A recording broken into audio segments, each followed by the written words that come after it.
নমস্কার বন্ধুরা, আমি চলে এসেছি আজকে ঝাড়গ্রাম ডিস্ট্রিক্টের নাম্বার 1 ইলেকট্রিক স্কুটার শোরুম আভা এন্টারপ্রাইজ। আভা এন্টারপ্রাইজে আজকে দাদা শুনলাম বেকার ছেলেদের জন্য নতুন একটা গাড়ি নিয়ে এসছেন। দেখে নেবো সেই গাড়িটা সম্বন্ধে এবং জেনে নেবো দাদার কাছ থেকে। তো চলুন দাদার কাছ থেকে জেনে নিই আজকের এই ইলেকট্রিক স্কুটার বা ইলেকট্রিক গাড়ি সুবিধা। আর হ্যাঁ, আপনারা দেখতে পাচ্ছেন উপরে কিন্তু লিচু গাছ আছে, আর লিচু গাছের নিচেই কিন্তু মেন শোরুম আভা এন্টারপ্রাইজের শোরুম। চলুন দাদার কাছ থেকে জেনে নিই আজকে কি আপডেট রয়েছে। দাদা আসতে পারি? তো দাদা আজকে যে বেকার ছেলেদের জন্য যে আপনি গাড়িটা নিয়েছেন ওই গাড়িটার সম্বন্ধে আমি জানতে চাই। চলুন তাহলে জেনে নেওয়া যাক আজকে এই গাড়ি। যদি আমার পছন্দ হয়ে যায় আমি কিন্তু অবশ্যই আজকে নেব। দাদা দেখান কি গাড়ি আছে আপনার কাছে। এই গাড়িটা কি সেই গাড়ি? দেখো প্রথমত আমরা বলি, আমরা এখানে দেখো ব্যাংক চলে, এখানে একবার দেখি দাও ক্যামেরাতে। এটা আমাদের ব্যাংক চলে। হ্যাঁ, এখানে আমরা ব্যাংকিং দীর্ঘ 2014 সাল থেকে আমরা ব্যাংকিং চালাই, তাই তো? আচ্ছা। তো সেই ব্যাংক চালাতে গিয়ে আমরা দেখেছি যে আমরা তো গ্রামে থাকি, তো গ্রামের মানুষদের প্রয়োজনটা কি? তারা কিন্তু অকারণে পেট্রোল গাড়িতে পেট্রোল খরচা করছে, তাই না? আমরা যখন থেকে ব্যাংক খুলেছি তখন থেকে দেখেছি ব্যাংকের অ্যাকাউন্ট দিয়ে খুলেছে আর পেট্রোল গাড়ি বিক্রি করে যাচ্ছে, তাই না? তো সেখানে আমরা এখন দেখছি যে শুধু ইলেকট্রিক গাড়ি একটা মহিলা বা একটা লোক সে তারা বাজার যাচ্ছে কি অফিস যাচ্ছে সেটা নয়, সর্বক্ষেত্রে ইলেকট্রিক গাড়ি চলছে। হ্যাঁ ঠিক না?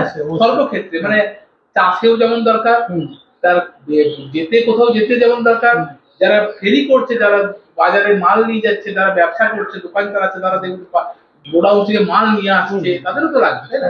তো সেই জন্য বেকার বলে কিছু না, সবার লাগে ব্যাটারি গাড়ি এখন সবার। কি ঠিক বললাম কি দাদা? ঠিক অবশ্যই। তো ব্যাটারি গাড়ি এখন সবাইকে করতে হবে, তাতে কি লাভ হবে? তাতে খরচা অনেক কমে যাবে। আর দ্বিতীয়ত যেটা, এই যে এত গরম, এই গরমও আমার মনে হয় কিছুটা কমানো হবে যদি আমরা ব্যাটারি গাড়িটাই ইউজ করি। তো যাই হোক, এবার গাড়িতে চলে আসি। তুমি যেটা বলছিলে এটা ব্যাটারি গাড়ি, এটা কিন্তু ব্যাটারি গাড়ি, পুরোটাই কিন্তু লোহা। এটা ব্যাটারি গাড়ি? হ্যাঁ, এটা পুরোটাই ব্যাটারি গাড়ি। এবং দেখতে পাচ্ছ তো সাইজটা কি আছে, সাইজ কি আছে অনেকটাই লম্বা তো। হ্যাঁ, তুমি যেটা দেখে থাকবে আজকের দিনে লোকে অনেকে টোটো কিনছে। হ্যাঁ, অনেকে টোটো কিনছে, তাই না? টোটো গ্রামের দিকে টোটো কিনছে, কি হচ্ছে প্যাসেঞ্জার বইছে প্লাস মালপত্র বইছে। কিন্তু ওরা ভাবছে না কিন্তু যে টোটো থেকে আমি যা সাফিসিয়েন্ট ভাড়া পাই তাহলে কিন্তু আমার 3টে ব্যাটারি চেঞ্জ, 4টে ব্যাটারি চেঞ্জ করতে অনেক খরচা পড়ে যাবে। ঠিক বললাম কি বললাম? তো সেক্ষেত্রে এটা কিন্তু মোটর সাইকেলের মতোই, কিন্তু শক্তপোক্ত, অথচ 3 কুইন্টাল মাল নিয়ে যেতে পারে। 3 কুইন্টাল ক্যাপাসিটি? একবারে 3 কুইন্টাল মাল নিয়ে যেতে পারবে। আচ্ছা, দেখেছি ফ্রন্টে একটা বড় হুইল দিয়েছে, 12 ইঞ্চি টোটো সাইকেলের মতো হুইল আছে। হ্যাঁ, দেখেছি তো নিশ্চয়ই টোটো। আবার এখানে দেখো 3খানা সাসপেনশন দিয়েছে।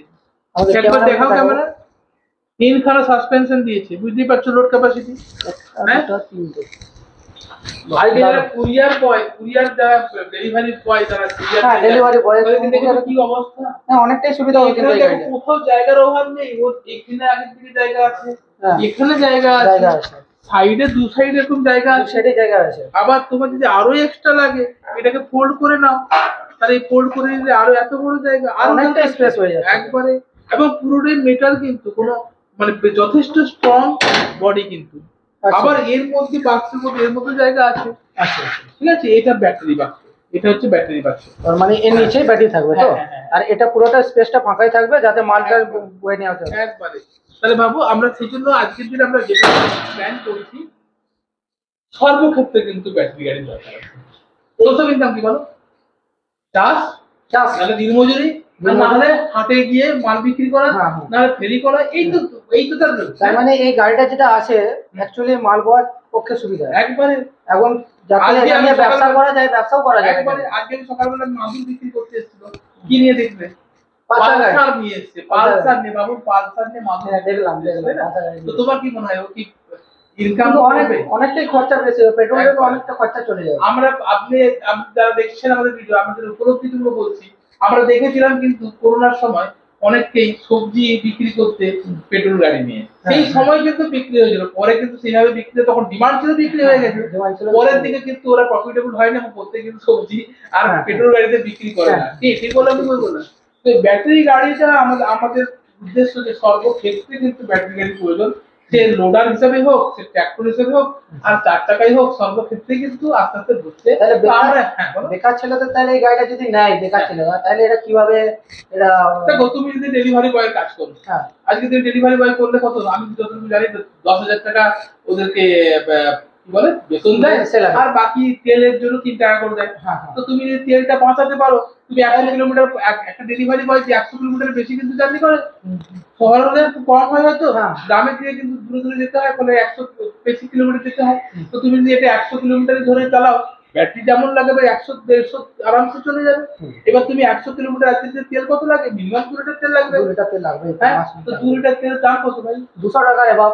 তো তোমার যদি 10,000 টাকা 30 দিনে ভাগ করলে কত টাকা তোমার বেতন? অনেকটাই সেভ হয়ে যাবে তাহলে। তাহলে ভেবে দেখো, এবার এটার একটা 100 কিলোমিটার যদি খরচা কত, 2 থেকে 3 ইউনিট ধরো, 3 ইউনিট মানে 15 টাকা সামথিং। আমি 20 টাকা ধরলাম। হ্যাঁ, 15 টাকায় আমার তাহলে 180 টাকা সেভ হয়ে যাবে একবারে। বুঝতে পারছো? হ্যাঁ, হ্যাঁ। তো বেকারকে যদি আমরা দেখেছি আজকে দিনে বেকাররা আরো ধীরে ধীরে বেকার হচ্ছে ভুলভাল ডিসিশন নেওয়ার জন্য। আমি বলছি না যে ব্যাটারি গাড়ি নিলে যেটা লাভবান হবে, হ্যাঁ। কিন্তু অন্তত ঋণে তো দিতে হবে না। আমার মনে হয়েছে, আমি এটা আমার অপিনিয়ন, আমরা যেহেতু ব্যাংকিং যারা দীর্ঘদিন ধরে এত ছেলেদের সঙ্গে আমরা কাজ করছি, তো আমার মনে হয়েছে যে না, সর্বক্ষেত্রে ব্যাটারি গাড়িটাকে ঢোকানোর দরকার আছে। এবং সেক্ষেত্রে যারা দেখছেন, যারা এইসব কাজের সঙ্গে যুক্ত, তারা কিন্তু একবার এসে দেখতে পারেন। কি ঠিক বললাম? কি বলবো? হ্যাঁ দাদা, আমি একটা কথা বলবো। হ্যাঁ। ধরুন আমি তো চলে এসেছি, আমি অনেকটাই কষ্ট করে এসেছি, আমার কাছে দেখছি। তো যারা দূর থেকে আসতে চাইছে আপনার এই মেন কাউন্টারে, মেন শোরুমে যারা আসতে চাইছে, তাদের কিভাবে বলবেন, কিভাবে আসবে এটা? আমাদের অ্যাকচুয়ালি আমাদের একবারে বাস্তব ঘটনা। আমাদের কিন্তু অনেকটাই গ্রামের ভেতরে তো। আমাদের এই আভা এন্টারপ্রাইজের এই কাউন্টারটা অ্যাকচুয়ালি আমাদের বাড়ি কাম কাউন্টার বলতে গেলে, এখানে আমাদের অফিস চলে। এটা কিন্তু কেশিয়াপাতা ঝাড়গ্রাম ডিস্ট্রিক্টের একটা প্রত্যন্ত গ্রাম, বিশাল কিছু শহর বা ছোট জায়গা, একবারে ছোট জায়গা। আর সেখানে কিন্তু আমাদের তার উপরে আবার আমাদের যে জায়গাটা অ্যাকচুয়ালি একবারে কি গ্রামের ভিতরে, মানে রোড থেকে আসলে আপনি খুঁজে পাবেন না। যারা আসতে চাইছেন, কেশিয়াপাতাতে আমাদের কাউন্টার আছে, 2টো কাউন্টার এখানে অলরেডি আছে। এখানে একটা কাউন্টার আছে, আর একটা পাশে কাউন্টার আছে, ওটাও ভেতরে। কেশিয়াপাতা বাস স্ট্যান্ডে নেমে খড়গপুর থেকেও আসা যায়, গুপ্তমণি বলে গুপ্তমণি রোড দিয়ে, অথবা ঝাড়গ্রাম থেকে আসলে গুপ্তমণি থেকে 15 কিলোমিটার, তাই তো? 15 কিলোমিটার আমাদের 15 কিলোমিটার ডিস্টেন্স। বাস স্ট্যান্ডে নেমে কেশিয়াপাতা পোস্ট অফিস বলবেন, অথবা শাখা ব্যাংক বা এসবিআই সিএসপি, অথবা আমার নাম করে অশোক বেরা, অথবা আভা এন্টারপ্রাইজ বললে অনেকেই চিনবে না, কারণ আমরা দেখেছি বাজারের লোকও এখানে কতটা জানে না, যেহেতু গ্রামের থাকি তো। আর অথবা আমাদেরকে হোয়াটসঅ্যাপ করবেন, আমরা লোকেশন পাঠিয়ে দেবো। ঠিক আছে? হ্যাঁ, এছাড়াও আমাদের কিন্তু ঝাড়গ্রামে একটা কাউন্টার আছে, নতুন বাস স্ট্যান্ডে, ঝাড়গ্রাম নতুন বাস স্ট্যান্ডে বাস যেখানে ঢুকছে সেখানে। আর আমরা অতি সত্তর খড়গপুর একটা কাউন্টার আমরা ওখানে রুম নেওয়া আছে, হ্যাঁ। আর আসারও দরকার হবে না, যদি সে মনে করে আমরা মোটামুটি 70-80 কিলোমিটার 100 কিলোমিটার মধ্যে আমরা কি করি, হোম ডেলিভারি করে দিই। ফলে ওটা ইস্যু হবে না, আমাদের একটা নেটওয়ার্ক অলরেডি আছে, তো আমরা করে দিতে পারি। আচ্ছা, ধরুন দাদা, আমি বলছি কেউ যদি গাড়ি নিল, এখন তার ধরুন বাড়িতে কোনো প্রবলেম হয়ে গেল, গাড়িটা ও কিন্তু গাড়িটা নিয়ে আসতে পারবে না। না, দরকার নেই। আমরা তো অ্যাকচুয়ালি অনেকে জানেন না, আমরা বিএসএনএল এর উপর কাজ করি, এবং আমাদের 6খানা ব্লক আমরা পুরোটাই কিন্তু আমাদের ছেলেরা ঘুরে বেড়ায় কাজ করি, ফলে আমাদের ইস্যু নেই। আমরা কালকেই তো কোথায় গেছিলাম, সারেঙ্গা পাঠিয়েছিলাম সার্ভিস দিতে, এখানে প্রায় 100 কিলোমিটার। হ্যাঁ, হোম সার্ভিস। নর্মালি প্রবলেম হলে আমরা নিশ্চয়ই হোম সার্ভিস দেবো। হ্যাঁ, আরে দাম বলো, দাম জিজ্ঞেস করছো না, দামটা বলো। হ্যাঁ, দামটা বলি। দাম আছে দেখো, এই গাড়িটার দাম কিন্তু ব্যাটারি যেমন লাগাবে তার উপর দাম। আচ্ছা, তো নর্মালি এই গাড়ির দাম হচ্ছে 65,000। আচ্ছা, এবার ব্যাটারি যদি তুমি 100 লাগাও, কি লিথিয়াম লাগাবে, কি লেড অ্যাসিড লাগাবে, তার উপর ডিপেন্ড করে কি কম রেঞ্জে যাবে তাহলে ব্যাটারি যদি লাগানো হয়। তুমি যদি 60 ভোল্টের লেড অ্যাসিড লাগাও, 50-55 এর মধ্যে মাইলেজ পাবে। যদি একটু বেশি যদি যায়, দেখো ডিপেন্ড করছে তুমি কত মাল লোড করছো, ক্যান করছো, ঠিক আছে? তো এরকম ব্যাটারি গাড়িতে কোনো পেট্রোল গাড়ি তো বলা মুশকিল আছে। তো মোটামুটি যদি আমরা 40 অ্যাম্পিয়ারের যে বড় লেড অ্যাসিড ব্যাটারি হয়, সেটা লোডারের যে ব্যাটারি, আমাদের আগে ভিডিও দেখবে, আমরা লোডারের ব্যাটারিগুলো নিয়ে ভিডিও বানিয়েছি। তো সেইরকম ব্যাটারি এখানে যদি 6টা লাগিয়ে দেওয়া হয়, 120-30 মাইলেজ পেয়ে যাবে। যদি এবার লোড বেশি থাকে তাহলে মেবি একটু কম হবে।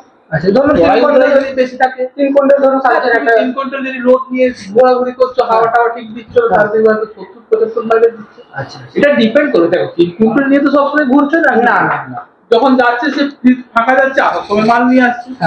একটা ট্রিপ হয়তো লোড দিয়ে যাচ্ছে, একটা ট্রিপ ফাঁকা আসছে। হ্যাঁ, তো এটা ওগুলো নিয়ে দেখো, গাড়ি যখন বের করেছে তখন সেটা চলার জন্য জরুরি। খুব সুন্দর গাড়ি, 100 কিলোমিটার তো কম ডিস্টেন্স না, অনেকটাই ডিস্টেন্স। 30 কিলোমিটারের মধ্যেই অনেকটাই ডিস্টেন্স। যারা ব্যবসা বাণিজ্য করেন তারা মোটামুটি 25-30 কিলো, যেমন ধরো আমার এখানে যদি কেউ ভুসিমাল দোকানি বা ছোটখাটো যারা গ্রামে দোকান চালায় তারা কি করেন, নিয়ার বাই কোনো বড় মার্কেট থেকে ভুসিমাল সামগ্রী নিয়ে যায়, তাই তো নাকি? অথবা ম্যাক্সিমাম খরচ করলে ট্রেনটা বা ঝাড়গ্রাম এর থেকে দূরে না, তাহলে এখান থেকে ডিস্টেন্স কত আমাদের সবগুলোই 25-30 কিলোমিটারের মধ্যে। 30 কিলোমিটার 30 কিলোমিটার 60 কিলোমিটার এনাফ, আর কি দরকার? এবার দেখো এই ব্যাটারি গাড়ি নিয়ে তোমার তো পার ডে তারা তেলে কত সেভ হচ্ছে। এছাড়া তো তুমি শুধু মালবা না, এটা তুমি পুরো ফ্যামিলি নিয়ে যেতে পারবে। না সেটাই তো দেখছি, অনেকটাই লম্বা আছে গাড়িটা, অনেকটাই লম্বা আছে। ঠিক আছে, আজকে আমরা তোমাকে এটা দেখালাম। প্রতিদিনই আমরা কিন্তু আমরা এখন এখানে বোর্ড লাগিয়েছি, সাধারণ লোক যারা আছেন তারা মানে গাড়িটার দাম দেওয়া আছে তো। হ্যাঁ, এখানে আমরা প্রতিদিন যেসব গাড়ি এখানে শোকেস রাখবো, আচ্ছা, ডেমো রাখবো, আচ্ছা, সেগুলো আমরা এখানে কি করেছি বোর্ড লাগিয়ে দিয়েছি, সবাই দেখতে পাবেন।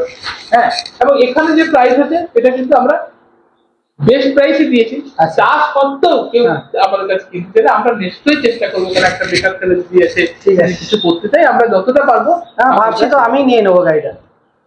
চলো ভালো, ঠিক আছে, একটু দামটা কমিয়ে দেবেন। অবশ্যই। আর দেখলাম দাদা আপনাদের এখানে ঢোকার সময় দেখি গাছের উপরে লিচু গাছ আছে, হ্যাঁ। যদি গাড়িটা নিয়ে লিচু দেবেন। আমাদের প্রত্যেকটা গড়ে আমরা গাছ কাটি না, কারণ আজকে দিন নেচার বড় জিনিস। সেটা দেখলাম আমরা ব্যাটারি গাড়ি ব্যবসা করতে গিয়েও কিন্তু nature- হ্যাঁ, দেখলাম গাছটা অনেকটাই বড়। গাছে দেখো একবারে আমাদের নেচার থেকে গাছের সঙ্গে লিচু ঝুলে আছে, কিন্তু সব থেকে বড় কথা দেখো এখানে কেউ কিন্তু লিচুটা হাত দেয় না সেটা দেখছি আমি, যদি গাড়ি কিনতে আসলে নিশ্চয়ই পাবে, চেষ্টা করতে হবে। ঠিক আছে, তাহলে সবার সময় পাকে। না না আমি অবশ্যই গাড়ি কিন্তু লিচু খাবো, আমি কিন্তু লিচু ভালোবাসি। ঠিক আছে, লিচু নিয়েই আমি যাবো যদি গাড়ি নিই। ঠিক আছে, আমাদের সেই কাউন্টারে গেলেও কিন্তু প্রচুর গাছ। ও আরেকটা কাউন্টার আছে আপনাদের? আমাদের সেখানে কাউন্টার আছে, পরের ভিডিও তোমার দেখিয়ে দেবো কাউন্টার, সেখানে গেলে তাহলে একটা ভিডিও বানাবো আপনাদের এখানে কাছে। প্রচুর অনেক গাড়ি আছে, আজকে আর বলছি না, এটা মোর মেন আজকে এটা নিয়ে ডিসকাস করবো। ঠিক আছে, ঠিক আছে, ধন্যবাদ বন্ধুরা। অবশ্যই দাদাকে অসংখ্য ধন্যবাদ আমাদের এই গাড়ি সম্বন্ধে জানানোর জন্য।